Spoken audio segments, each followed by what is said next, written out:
तो इसका हल देखते हैं। रेखा L और रेखा M समानांतर है, ठीक है। रेखा P और रेखा Q समानांतर है। तो इनके प्रतिच्छेद बिंदुओं से मिलकर जो आकृति बनेगी A, D और इधर C मान सकते हैं और इधर B मान सकते हैं। तो ABCD एक समांतर चतुर्भुज है, क्योंकि दो समानांतर रेखाएं एक दूसरे को प्रतिच्छेद कर रही हैं। तो त्रिभुज ABC और CDA में आप कह सकते हैं BC बराबर AD, BC बराबर AD, समांतर चतुर्भुज की सम्मुख भुजाएं बराबर होती है।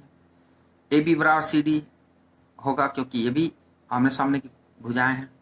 और ABC बराबर कोण DCDA, इसके सम्मुख कोण भी बराबर होते हैं। समांतर चतुर्भुज का गुण क्या है, उसकी सम्मुख कोण भी आपस में बराबर होते हैं, सम्मुख भुजाएं आपस में बराबर होती हैं। तो इस तरह आप कह सकते हैं भुजा कोण भुजा प्रमेय से ABC और CDA सर्वांग सम है। प्रश्न 5वां को आप लिख लेंगे। प्रश्न 5वां में चित्र कुछ इस तरह से दिया हुआ है। एक कोण है QAP और AB समद्विभाजक रेखा है। B से BQ और BP लंब रेखा डाला गया है, तो ये 90 अंश का हो जाएगा, ये भी 90 अंश का हो जाएगा। और ये समद्विभाजक रेखा है, तो ये कोण आपस में बराबर हो जाएंगे। इतना दिया हुआ है। तो सिद्ध हमको जो करना है कि BAQ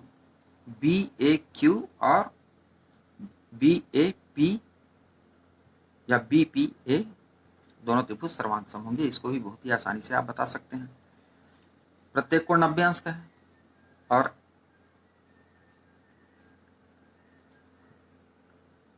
BAQ बराबर BPA, ये दोनों कोण आपस में बराबर है, 90 अंश के हैं। AB बराबर AB, दोनों में उभयनिष्ठ है। और ये चूंकि समद्विभाजक रेखा है, इसलिए कोण QAB और कोण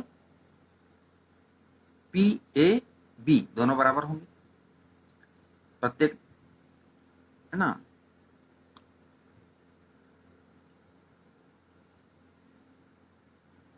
तो इस तरह से कोण और भुजा प्रमेय, कोण भुजा आपस में बराबर, एक त्रिभुज की संगत कोण, और ये भी इसके संगत है, और ये भुजा, तो कोण भुजा प्रमेय से एक दोनों त्रिभुज सर्वांग सम होंगे, सिद्ध कर सकते हैं।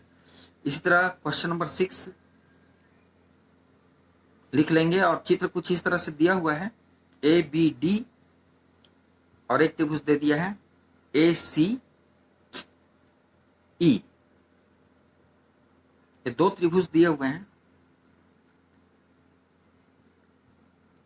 तो सिद्ध करना है BC बराबर DE, BC बराबर ये DE, इस भुजा को सिद्ध करना है बराबर। ये कोण बराबर दे रखे हैं, ये दोनों भुजाएं बराबर दे रखी हैं, ये भुजा बराबर दे रखी है। तो सिद्ध करना है हमको इस चित्र के अनुसार। प्रश्न को लिख लेंगे आप, BC बराबर DE, BC बराबर DE। तो हमें ये दो त्रिभुज दिए गए हैं। तो उत्पत्ति में देखते हैं BAD और EAC, ये कोण और ये कोण दोनों बराबर है, EAC दोनों कोण बराबर। अब इसमें जो बीच का कोण है, ये जो कोण है, इसको हम इन दोनों में जोड़ देंगे। ये कोण कौन सा है, DAC को हम दोनों में जोड़ देते हैं। BAD क्योंकि बराबर है, तो दोनों समीकरण के दोनों ओर हम एक ही संख्या को जोड़ने या घटाने में कोई अंतर नहीं आता, इसलिए हम ये जो बीच में जो गैप में जो कोण बन रहा है उसको दोनों पक्ष में जोड़ दिए।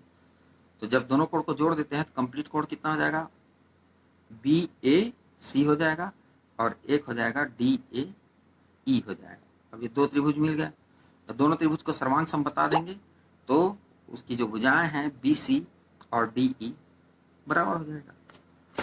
तो इस तरह से त्रिभुज ABC व ADE में क्या कह सकते हैं हम, AB बराबर AD दिया है, बी ए सी बराबर डी ए ई अभी सिद्ध किए हैं,